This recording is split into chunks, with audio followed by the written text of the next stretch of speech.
Assalamualaikum warahmatullahi wabarakatuh. Nama saya Winda Resmaminarti, saya dari Universitas Teknologi Digital Bandung.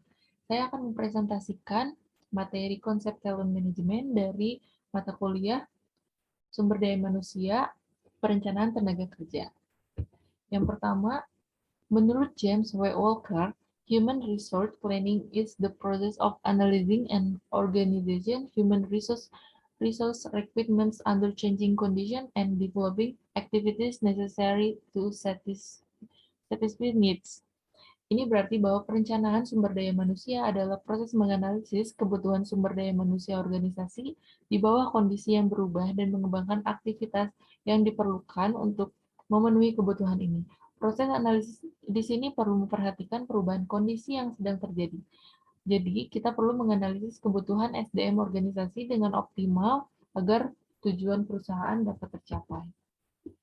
Manfaat perencanaan tenaga kerja. Secara umum, manfaat perencanaan akan memberikan nilai-nilai positif bagi kepentingan organisasi. Fokus pada perencanaan saja akan merugikan organisasi karena mengakibatkan fungsi-fungsi yang lain. Manajemen perlu menyeimbangkan antara fungsi perencanaan sumber daya manusia dengan fungsi-fungsi yang lain agar sasaran organisasi tercapai secara keseluruhan. Tujuan perencanaan tenaga kerja yang pertama, mendapatkan dan mempertahankan tenaga kerja yang dibutuhkan dengan skill, keahlian, dan kompetensi yang sesuai. Yang kedua, mengantisipasi masalah yang mungkin muncul ketika terjadi kelebihan atau kekurangan tenaga kerja. Yang ketiga, mengurangi ketergantungan terhadap rekrutmen eksternal ketika keahlian utama sulit. Yang keempat, meningkatkan keberdayaan tenaga kerja dengan sistem kerja yang lebih fleksibel. Talent Management. Talent Management System adalah solusi dan juga strategi pengelolaan SDM untuk mengatasi masalah karir karyawan di perusahaan yang biasanya menggunakan HRIS. Kesuksesan sebuah perusahaan dipengaruhi oleh sumber daya manusia atau SDM yang dimiliki. Dalam buku Talent Management yang ditulis oleh Pella dan Inayati, manajemen talenta adalah serangkaian proses SDM organisasi terpadu yang dirancang untuk mengembangkan, memotivasi, dan mempertahankan keproduktifan karyawan yang terlibat. Tujuan talent management menurut Smilansky tahun 2008. Yang pertama, memperoleh dan mengembangkan SDM unggulan di tengah persaingan bisnis, juga persaingan industri yang ketat.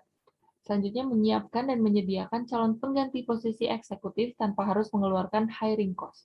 Selanjutnya, mempertahankan karyawan high potential and high performer dengan engagement juga pengembangan karir.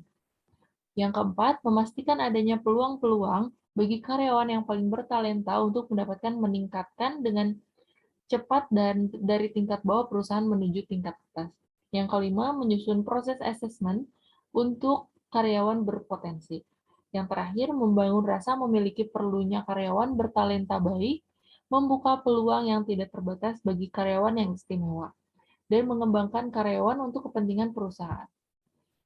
Selanjutnya ada manfaat talent management secara umum.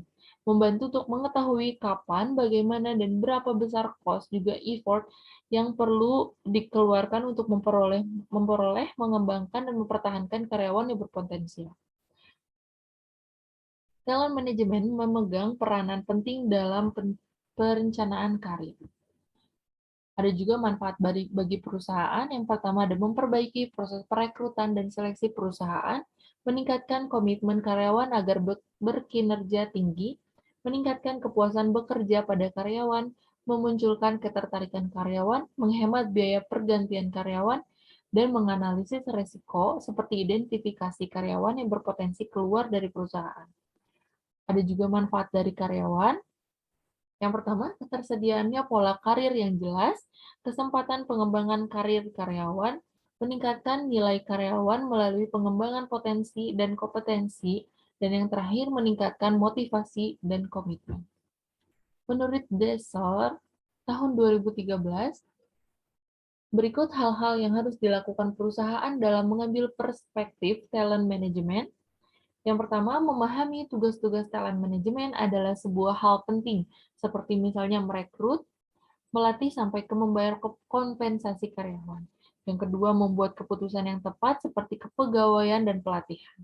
Yang ketiga, secara konsisten menggunakan profil yang sama terhadap kompetensi. Yang keempat, secara aktif melakukan segmentasi dan secara proaktif mengelola karyawan.